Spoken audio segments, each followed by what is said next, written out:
ఆంధ్రప్రదేశ్లో అధికారాన్ని చేపట్టిన కూటమి ప్రభుత్వం తెల్ల రేషన్ కార్డుదారులకు అదిరిపోయే గుడ్ న్యూస్ చెప్పింది. ఇకపై బియ్యంతో పాటు కందిపప్పు, పంచదార వంటి నిత్యావసరాలను కూడా అందించనుంది.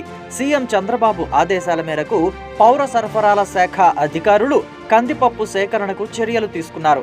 భారీ మొత్తంలో కందిపప్పు కొనుగోలు చేసి పంపిణీకి సిద్ధం చేశారు. అలాగే పంచదార, నూనె ప్యాకెట్లను పంపిణీకి అందుబాటులోకి తీసుకువచ్చారు. ఇప్పటికే పలు జిల్లా కేంద్రాల్లోని ఎంఎల్ఎస్ పాయింట్లకు చేరిన నిత్యావసరాలను అధికారులు తూకం వేసి పరిశీలించారు. వీటిని జూలై 1వ తేదీ నుంచి తెల్ల రేషన్ కార్డుదారులకు అందించనున్నట్లు ఆంధ్రప్రదేశ్లో అధికారాన్ని చేపట్టిన కూటమి ప్రభుత్వం తెల్ల రేషన్ కార్డుదారులకు అదిరిపోయే గుడ్ న్యూస్ చెప్పింది. ఇకపై బియ్యంతో పాటు కందిపప్పు, పంచదార వంటి నిత్యావసరాలను కూడా అందించనుంది. సీఎం చంద్రబాబు ఆదేశాల మేరకు పౌర సరఫరాల శాఖ అధికారులు కందిపప్పు